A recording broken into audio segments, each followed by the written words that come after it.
Goeiedag, dames en heren. Mijn naam is Sylvester Kutsie en ik is van Time to Talk Multimedia. Ik is vandaag hier bij een plek genaamd Goraap. Hier aan die verste kant van Kaapstad, maar ook amper bij die oog gaan naar die Noord-Kaap. Die plek is naam is Bitterfontein. Vandaag zit ik hier met Jacobus Kloete. Jacobus Kloete, ons sit hier by 'n gebou. Vertel vir my so 'n bietjie van die gebou se geskiedenis. Baie dankie. Welkom mensen.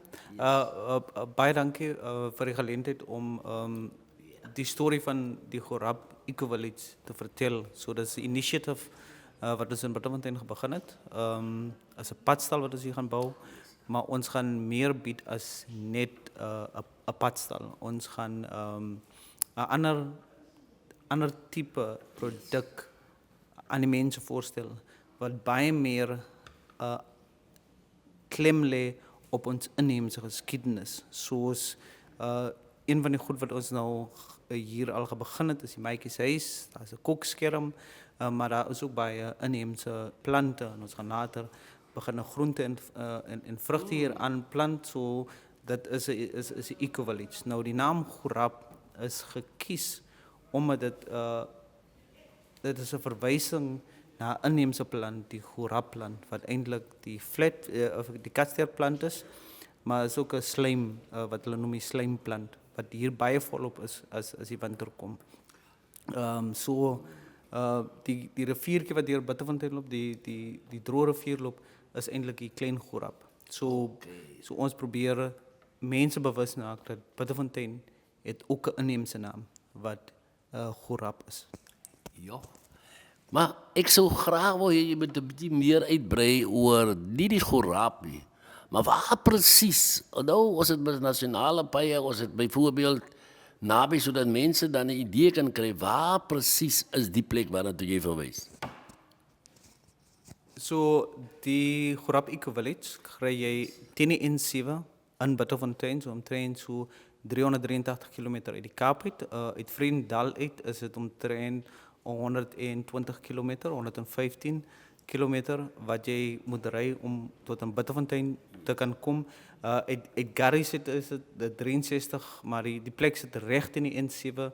As jy afdraai, dan is jy sommer by het. So die plek is in Bitterfontein en dis die Goraap Eco-Village. Jacobus, sê vir die kykers man, hoekom het jy dan toe besluit en besin om spesifiek dit wat jy nou vleisies genoem het? Wat het jou gedryf tot dit om so 'n inisiatief van stapel te stuur?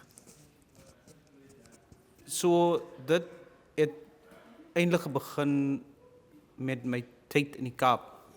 Ek werk vir 'n universiteit en die universiteit het vir my reg oor die land gestuur. En reg oor die land werk ek in gemeenskappe wat baie soos Bitterfontein is. En die een ding wat ek gesien het is dat kennis kom nie terug na sulke gemeenskappe toe nie.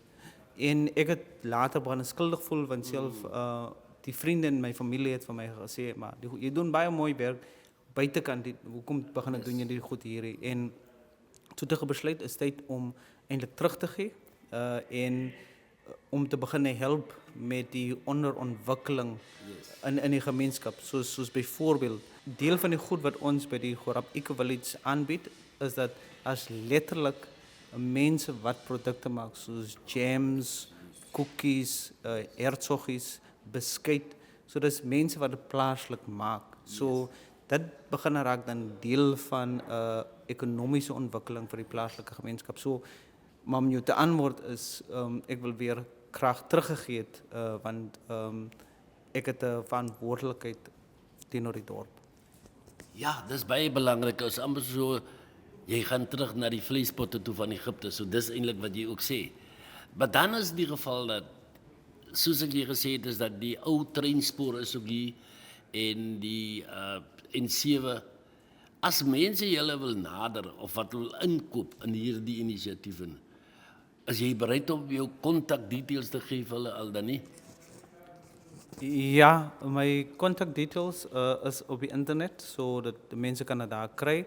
Maar hulle kan vir ons 'n e-mail stuur. Ons e-mail is admin@goraap.com.